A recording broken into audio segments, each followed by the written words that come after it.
ruhunu azad bırak. Dünya sen düşündüğünden daha büyüktür.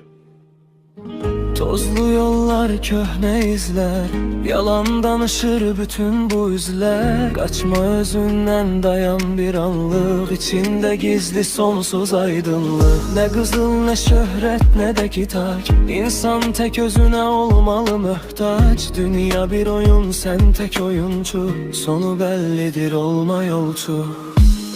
Gözünü yum ve derinden hisset hayatı yerinden. Bak sen busan, sen bir nefes, sen bir külek, dövünen bir canlı yürek. Sen bir alov, sen bir duman, sene tabidir her bir zaman.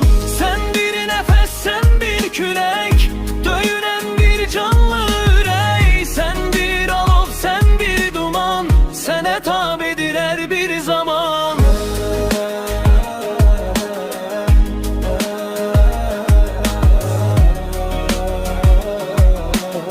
Sene tabidir her bir zaman.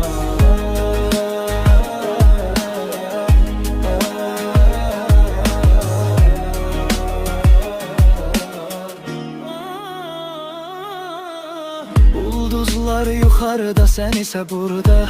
Taparsan özünü her bir sorakta. Kimseye boyun eğmeye değmez, düz duran başı hiç kim eğmez. Zaman akır, su kimi gidir, her saniye bize bir öğrelir. Sözleri boş ver, sükutu dinle, kainat tanışır bugün seninle. Gözünü yum ve derinden hisset hayatı